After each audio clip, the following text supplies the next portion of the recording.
بسم اللہ الرحمن الرحیم۔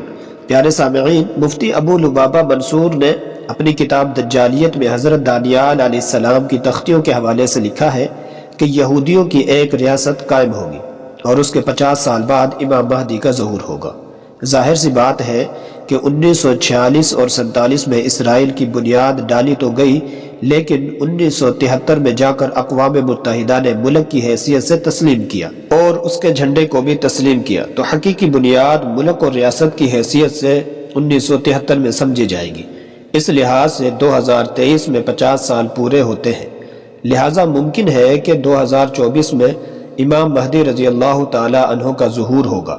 نیز نسائی میں جس غزوہ کی نشاندہی کی گئی ہے، جس میں امام مہدی رضی اللہ تعالیٰ عنہ کی ایک جماعت خراسان، افغانستان اور مغربی پاکستان وغیرہ سے نکل کر مشرقی علاقے پر برسر پیکار ہوگی، تو حالیہ جو خبریں آ رہی ہیں اس کی پیش خیمہ ثابت ہو سکتی ہے۔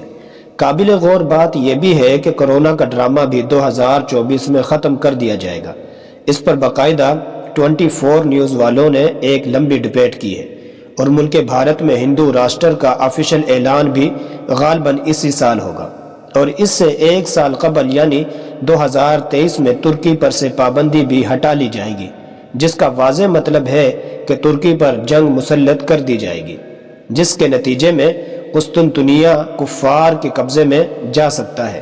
اور سعودی بادشاہ کی وفات کی یہ روایت رہی ہے کہ عموماً وہ 90 سال کے آس پاس ہی فوت ہوتے ہیں، اور اس وقت موجودہ بادشاہ شاہ سلمان کی عمر 86 سال ہے۔ ممکن ہے کہ وہ 2024 اور 25 تک 90 کے آس پاس ہوں گے، اور خلافت عثمانیہ کے سقوط کے 100 سال بھی 2023 تک پورے ہو رہے ہیں۔ نیز ایک عرب عالم میں ہے شیخ صادق المغلسی المرانی، انہوں نے 24 کے قریب ہی ظہور مہدی کی بات کہی ہے۔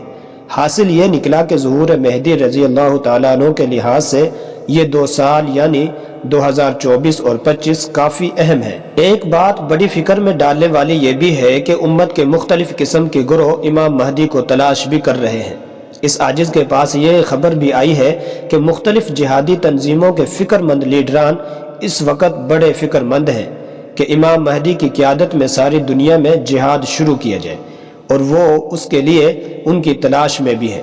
ایک بات اور یاد آئی کہ بڑی مزے کی بات ہے، مولانا سجاد نعمانی صاحب کا ایک بیان سن رہا تھا جس میں حضرت نے سورہ کہف کی تفسیر کرتے ہوئے بڑا عجیب نکتہ پیش کیا۔ فرمایا اللہ تعالیٰ نے دجال کے فتنوں کا ذکر سورہ کہف میں کیا ہے، اور سورہ کہف 15ویں پارے کے نصف سے شروع ہوتی ہے۔ اس سے معلوم ہوا کہ دجال کا خروج 15ویں صدی کے نصف پر ہوگا۔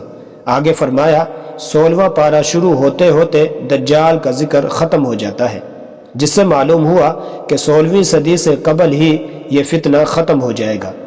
مزید یہ بھی فرمایا کہ اللہ تعالیٰ نے دجال کے ذکر سے پہلے بنی اسرائیل کا ذکر کیا ہے، جس سے یہ معلوم ہوتا ہے کہ یہ لوگ اس سے پہلے کافی چرچا میں ہوں گے، یعنی انہیں عروج ملے گا۔ اب ہم حضرت کی ان باتوں پر غور کرتے ہیں تو اس سے بھی یہی اندازہ نکل کے سامنے آتا ہے کہ چونکہ دجال کے 15ویں صدی کے نصف میں آنے کا امکان ہے، اور حضرت مہدی رضی اللہ تعالی عنہ اس سے تقریباً 5-6 سال قبل آئیں گے، اور اس وقت 1444 ہجری چل رہی ہے۔ 5-6 سال قبل مطلب 1446 اور 45 ہجری، جو انگریزی سال کے حساب سے 2024 اور 2025 بنتے ہیں۔ امام مہدی رضی اللہ تعالیٰ عنہ کے ظہور کے بعد بہت ممکن ہے کہ 2025 کے بعد امام مہدی کی قیادت میں تیسری عالمی جنگ اسلامی ہو۔ بہرحال آپ